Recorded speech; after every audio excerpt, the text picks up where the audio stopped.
እንደ ኢትዮጵያውያኑ ህልም መልአካዊ ይባላል። ህልም መልአካዊ የሚባል ህልም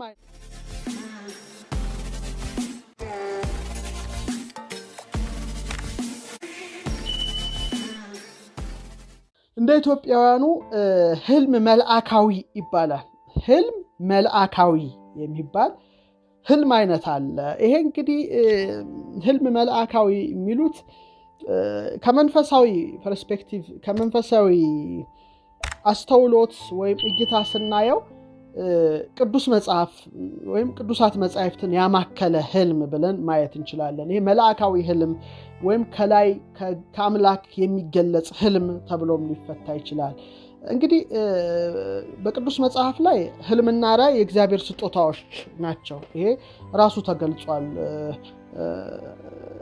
በተለይ ሐዋርያት ሥራ 2:17 ላይ ይመስለኛል ህልም ራእይ ብሎ ይጠቅሳልና እነዚህ ከአምላክ የሚሰጡ ስጦታዎች ናቸው። ስለዚህ አንዱ ስጦታ ነው። አንዱ ህልም ምንጭ ዲቫይን ሪቨሌሽን መለኮታዊ መገለጥ ከመለኮት የሚገለጽ እንበለው ከአምላክ የሚገለጽ ህልም መልአካዊ ይሉታል። እንግዲህ እነዚህ ብዙ መልኩ ማየት እንችላለን። አንደኛ ፕሮፌቲክ ድሪምሶች ልናይ እንችላለን። ትንቢታዊ ህልሞች ማየት ይሄ እንግዲህ ህልም መልአካዊ ከሚባለው ክፍል ነው። እንግዲህ በተለይ በጣም ስለ ህልም ሳነብ ከገረሙኝ ጥቅሶች መካከል የኢዮብ ጥቅስ ነው። በጣም ደንቆኛል። ይሄ ህልም መልአካዊን ይገልጻል የሚል እምነት አለኝ። በተለይ በ33ኛው ምዕራፉ ቁጥር 14 እስከ 16 አካባቢ ምን ይላል? እግዚአብሔር በአንድም መንገድ በሌላም ይናገራል፣ ሰው ግን አያስተውለውም ይላል። እግዚአብሔር በአንድም ወይም በሌላም ነገር ይናገራል፣ ሰው ግን አያስተውለውም። ምን ይላል? በህልም በሌሊት በህልም ይላል አንደኛው መናገሪያው በሌሊት ራእይ አፍላ እንቅልፍ በሰዎች ላይ ሲወድቅ ይላል። አፍላ እንቅልፍ በሰዎች ላይ ሲወድቅ በአልጋ ላይ ተኝተው ሳሉ የዚያን ጊዜ የሰዎችን ጆሮ ይከፍታል፣ በተግሳጹም ያስደነግጣቸዋል ይላል። ስለዚህ አንዱ እግዚአብሔር ራሱ ከሰዎች ጋር የሚገናኝበት ህልም እንደሆነ ነው፣ ሰው ግን አያስተውለውም ይላል። ስለዚህ ይሄ ህልም መልአካዊ ከአምላክ የሚገለጽ ህልም አይነት ነው። ለምሳሌ አቤሜሌክን በህልም ሲያስጠነቅቀው እናያለን፣ ሳራን እንዳይወስድ። ያዕቆብ ደግሞ ከምድር እስከ ሰማይ የተዘረጋ የወርቅ መሰላልን ሲያይ እንመለከታለን። በጣም ይገርማል። ላባን ደግሞ በህልሙ ሲያስጠነቅቀው እናያለን።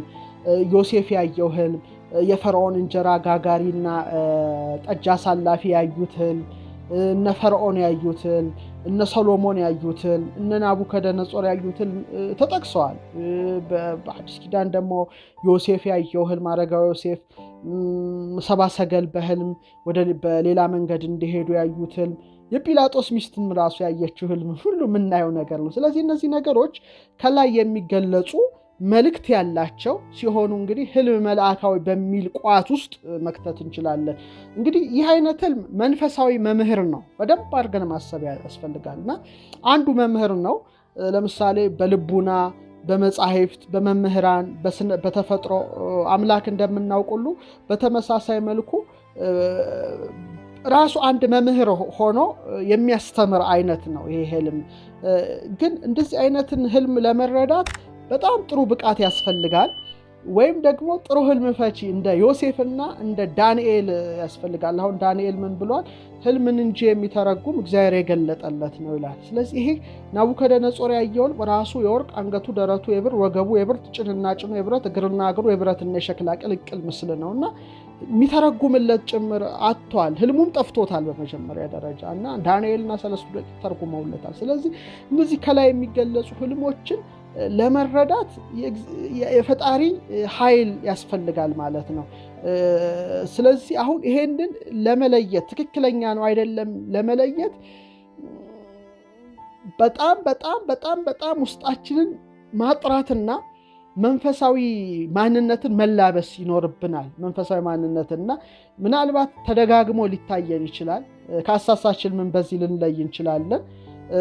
ከረቂቁ ዓለም ጋር የሚያገናኘንም መሰላል አድርገን ልናየው እንችላለን እና ስለዚህ ይሄ አይነት ህልም ወይም ይሄ አይነት ተከስቶ ወይም ቢገለጽልን በደንብ አድርገን ለመረዳት፣ ለማጤን፣ ለመመርመር ጥሩ ብቃት ላይ መሆን አለብን። አሊያም ደግሞ ይሄን ሊያግዘን የሚችል አንድ በጣም መንፈሳዊ ሰው ካጠገባችን ሊኖር ይገባል። እንደነ ዳንኤል እንደነ ዮሴፍ ማለት ነው። እና ይህ ህልም መልአካዊ ከእግዚአብሔር የሚገለጠው ህልም ብለን ብናየው የሚያረጋጋ፣ ሰላም የሚሰጥ፣ ትልቅ ሐሴት የሚሞላ፣ ኃይልን የሚያጎናጽፍ፣ ሰዎችን ከክፋት መንገድ ወደ በጎ መንገድ የሚመልስ ነው። ይሄ በጣም በሁሉም ሊታወቅ ይችላል። ይሄ እንግዲህ ይሄ ከእግዚአብሔር የሚገለጸው ህልም ለምሳሌ አንዳንዴ ጲላጦስ ሚስት አሁን ስትጨነቅ ታያላችሁ። ይሄ ከክፉ መንገድ የሚመልስ ቢያስ ማስጨነቁም ለመልካም የሚሆን ህልም ነው ማለት። ይሄ እንግዲህ ከአምላክ የሚገለጥ ህልም ነው።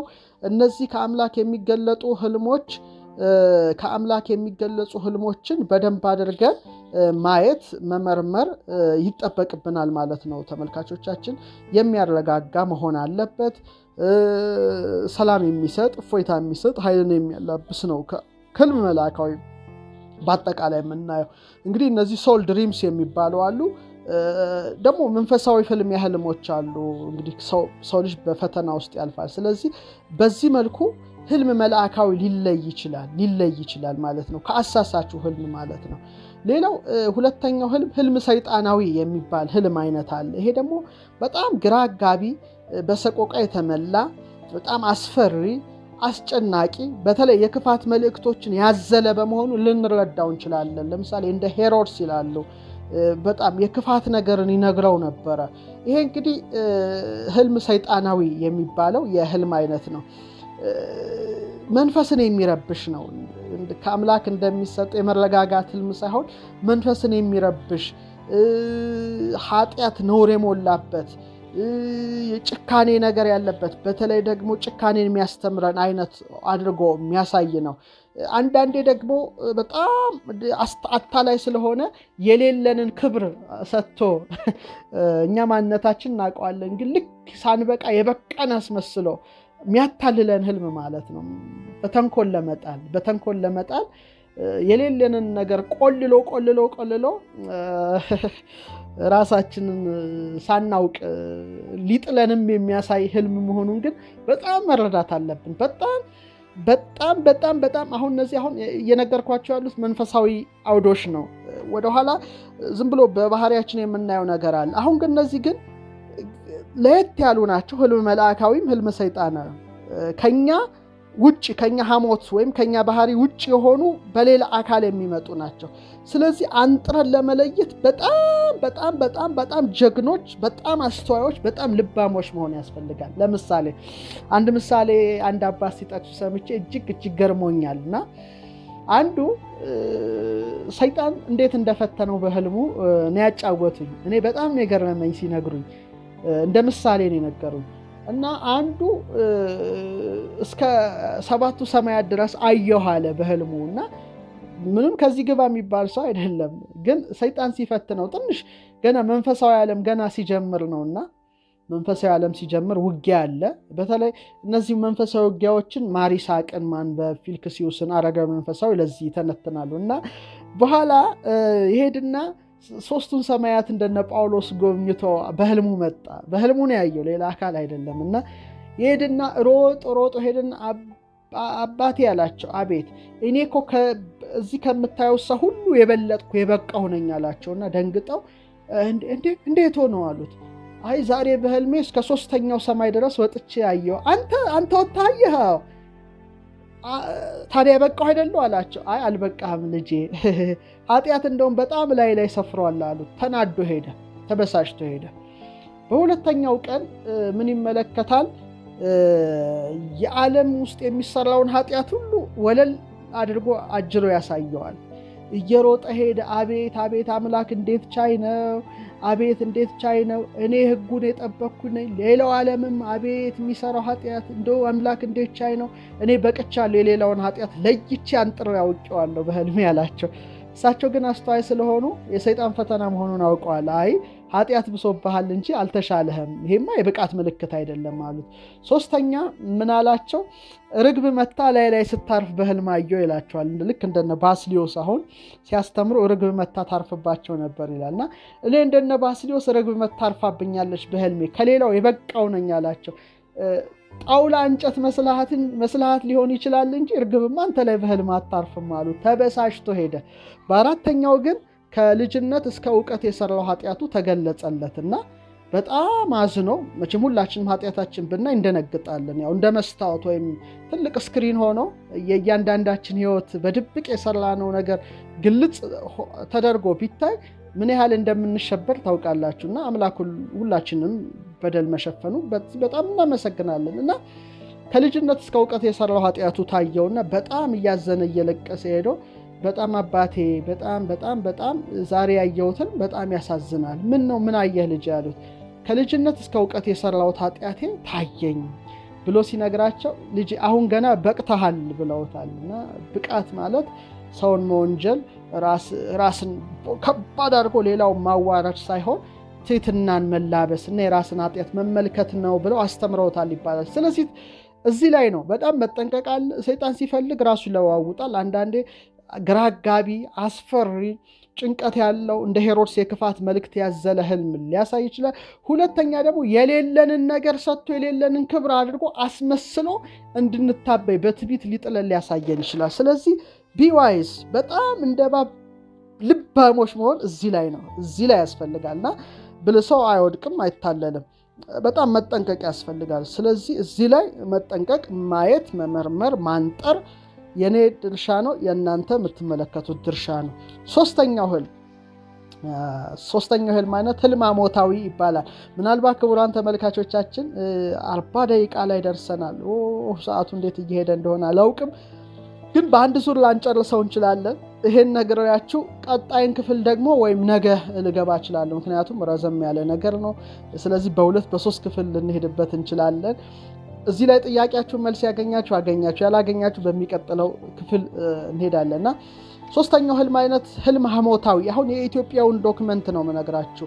እነዚህ እንግዲህ ከአራቱ ባህሪያት የተነሳ የሚታዩ እንደሆኑ ቀደምት የኢትዮጵያ ሊቃውንት በዝርዝር ጽፈዋል። በተለይ መጽሐፈ ፈላስፋ ጠቢባን አለኝ፣ እሱ በጣም የሚገርመኝ በግዕዝ የተጻፈ ዶክመንት ነውና እዛ ላይ ከአራት ነገሮች የተነሳ ህልም ይታያል ይላል። ደም፣ በልቀም፣ ሳፍራ፣ ሳውዳ ይላል። ግዕዙ እንዲህ ይላል። ህልሞች አለ ከነዚህ አራቱ ባህሪያት ይወለዳሉ ይላል። ወሶበያን ሳህስ ደም በውስተ ስጋ ዝውቱ ጠባይ ደማዊ ይሬኢ በንዋሙ ግብረ ሰናይ ወመስተፍስሂ ወአዲ ይሬኢ ህብራተ ቀያሃተ ወጻአተ ደምሂ ይላል። ወሶበ አንሳይሳ ሳፍራ ዝውቱ ጠባይ እሳታዊ ይሬኢ ተጋዞተ ዋጽባይተ ወእሳተ ወህብራተ ብዙሃ እያለ ይቀጥላል። ወደ አማርኛ እንመልሰው መሰለኝ። ይሄ እንግዲህ በግዕዝ የተጻፈ መጽሐፈ ፈላስፋ ጠቢባን የሚል አንድ መጽሐፍ ላይ ነው ያገኘሁት። መጽሐፉ ስላለኝ እዛ ላይ ያለውን እንደወረደ ልንገራችሁ። እዛ ላይ ምን ይላል? ህልሞች ግን የሚገኙት ከአራቱ ጠባያት መቀላቀል የተነሳ ነው ይላል። እሳትነታችን፣ ውሃነታችን፣ ነፋስነታችን፣ መሬትነታችን ለማለት ነው። ይኸውም ይላል የደማዊ ባህሪ የሆነው ደም የሚባለው ስጋችን ውስጥ በጣም ሲነሳሳ ወይም ሲመላለስ ሰው ሲተኛ ምናልባት መልካም ስራዎችን፣ አስደሳች ነገሮችን ሊያይ ይችላል። አንዳንዴ በህልሙ በጣም ቀያይ ህብራተ ቀለማትን ሊያይ ይችላል። ደም ከሰውነቱ ሲወጣ ሲፈስ ሊያይ ይችላል። ይህ እንግዲህ ደም የሚባለው የአንድ ደማዊ ባህሪው ሲጸናበት ወይም ሲመላለስበት ወይም ሲነሳሳበት የሚያሳየው ህልም ነው ብሎ ይጽፋል። ስለዚህ ትንሽ ማብራሪያ ልሰጥ እችላለሁ በኋላ። ሌላ እሳታዊ ባህሪ የሆነውን ምን ይላል? ሳፍራ ይለዋል ይገልጽና፣ ሳፍራ በስጋችን ውስጥ ሲመላለስ ይላል ሲነሳሳ ሰው ተኝቶ በህልሙ ጠብ ክርክር ላይ ይችላል፣ ጦርነት ላይ ይችላል፣ እሳት ላይ ይችላል፣ ብዙ መብራቶች ላይ ይችላል። መባረቅት ብልጭ ሲሉ፣ ነጎድጓድ ገገግ ሲል፣ መብረቆች ብልጭ ሲሉ ያል። ይሄ እንግዲህ እሳታማ ባህሪው የሆነው ሳፍራ በስጋ ውስጥ በሚመላለስበት በሚነሳሳበት ጊዜ እነዚህ ነገሮች ያያል ይላል። ይቀጥልና ዳግመኛም ይላል ይቀጥላል። በፀሐይ ውስጥ ምሳሌ መታጠቢያ ቤት ውስጥ ፍልውሃ ሊያይ ይችላል። ሲታጠብ በተለይ ግን ፍልውሃ ውስጥ ገብቶ ሊያይ ይችላል። ይሄ እንግዲህ የሳፍራ የሚባለው እሳታማ ባህሪ ሲነሳሳ የሚያሳየው ነው ይላል። ይህ ፍልስፍና መጽሐፍ በመቀጠል በልቀም የተባለው የውሃዊ ባህሪያችን የውሃው ባህሪ በሚነሳሳበት በሚመላለስበት ጊዜ ሰው በህልሙ ባህር ላይ ይችላል፣ ወንዞችን ላይ ይችላል፣ በረዶ ላይ ይችላል፣ ዝናብ ዶፉ ጎርፉን ላይ ይችላል፣ ውርጭ ላይ ይችላል፣ ውሃ ሲጠጣ ላይ ይችላል። እንግዲህ ውሃ ሲጠጣ ላይ ይችላል። እኔም እስቲ ውሃን ጎንጨት ልበል በዛው እና ይሄ እንግዲህ በእውኑ ነው፣ በህልሙም ሊያይ ይችላል ማለት ነው። እንግዲህ ይሄ እንግዲህ በልቀም የሚባለው የውሃ ባህሪ ሲመላለስ ነው። የመጨረሻው ሳውዳ የሚባለው ደግሞ የመሬታዊ ባህሪ ሲመላለስበት ይላል መጽሐፈ ፈላስፋ ጠቢባን፣ ጨለማን ሊያይ ይችላል። ይሄ ደግሞ ትንሽ ከመሬት ጋር ይያያዛል። ሙታንን ሊያይ ይችላል። የሞቱ ሰዎች በድንገት ያለፉትን ሰዎች ሊያሳየው ይችላል። መቃብራት ቦታ ሊያሳየው ይችላል። የሐዘን ስርዓት፣ የለቅሶ ስርዓት፣ የሆነ የሐዘን ልብሶችን ሊያይ ይችላልና ይሄ ሳውዳ ይሄን ሲያይ ደግሞ ሰውየው ወደ እርሱ ይላል ይበው ፍርሃት ወራድ፣ ፍርሃትና ረአድ ይገባል ይላል። አሁን እንግዲህ እነዚህ አራቱ ሳፍራ፣ ሳውዳ፣ ደም፣ በልቀም የሚባሉ ከአራቱ ባህሪያት የሚመነጩ አራቱ ህልም ሐሞታዊ የሚባሉት ነገሮች በሰውነታችን ውስጥ በሚነሳሱበት ጊዜ እነዛን ህብራትን ያሳየናል ብሎ ይሄ መጽሐፍ ያስቀምጣል።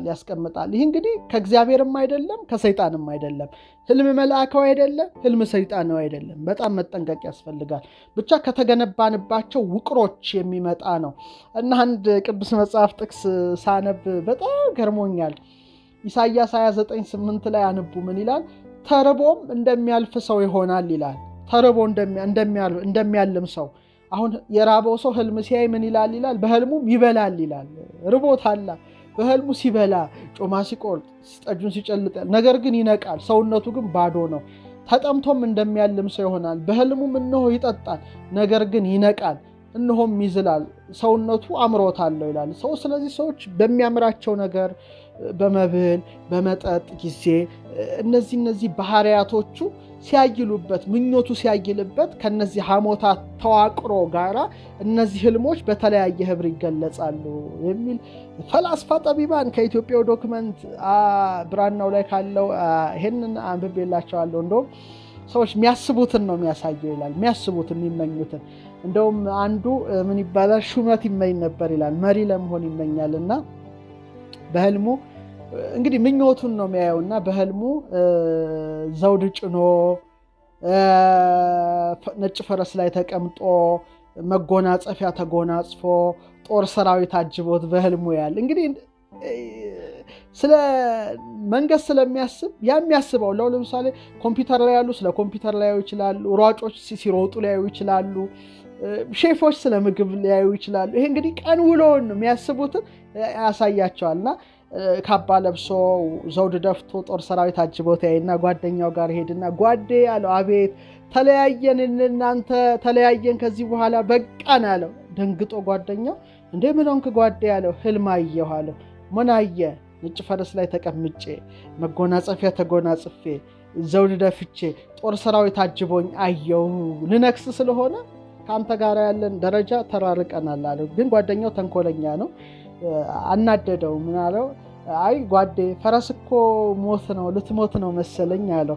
እና በጣም ደነገጠና እንዴ አጅቦኝ የሚሄደው ጦር ሰራዊት አለው። ይሄማ ሊቀብርህ የሚጓዘው የድሩ ህዝብ ነው አለ።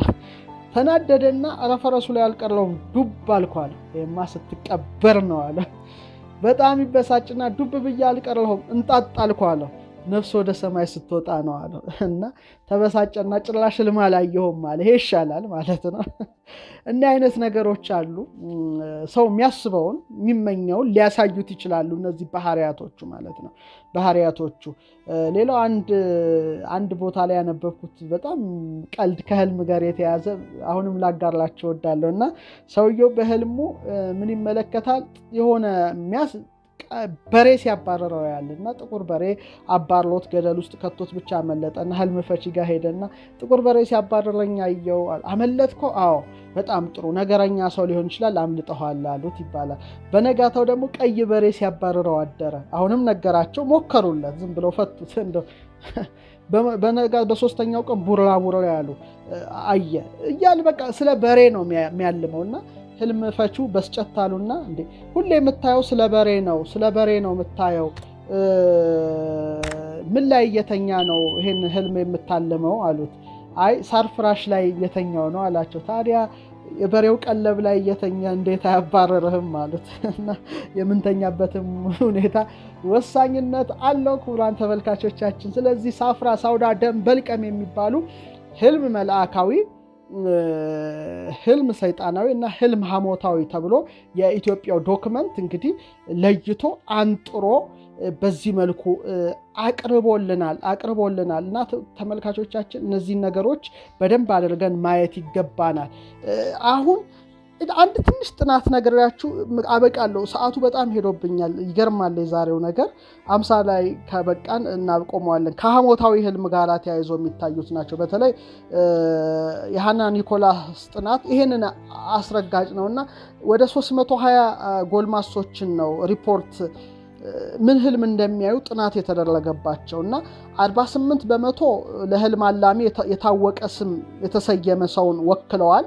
35 በመቶ በሚሆኑት ባህሪያት በማህበራዊ ሚናቸው ለምሳሌ ወታደር ሊሆን ይችላል፣ ፖሊስ ሊሆን ይችላል፣ ከህልም አላሚው ጋር ባላቸው ግንኙነት ለይተዋቸዋል። 16 በመቶዎቹ አልታወቁም እና 32 በመቶዎቹ በመልክ ተለይተዋል። 21 በመቶዎቹ ካዩትን በጠባይ ለይተዋቸዋል።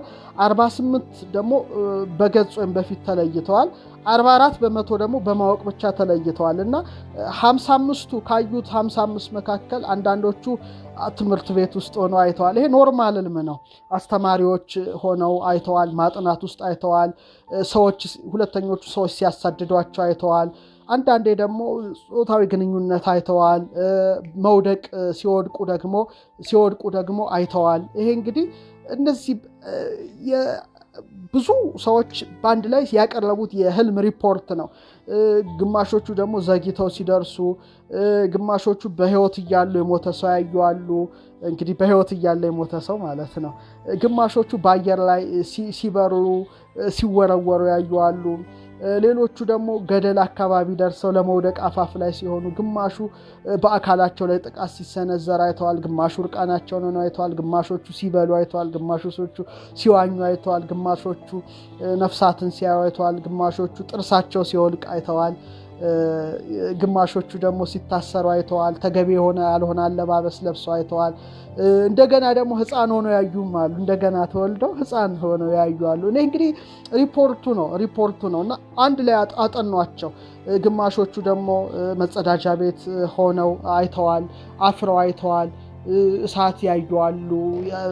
ብዙ አይነት ነገሮች አሉ። እንግዲህ እነዚህን ሁሉ መዘርዘር አልችልም።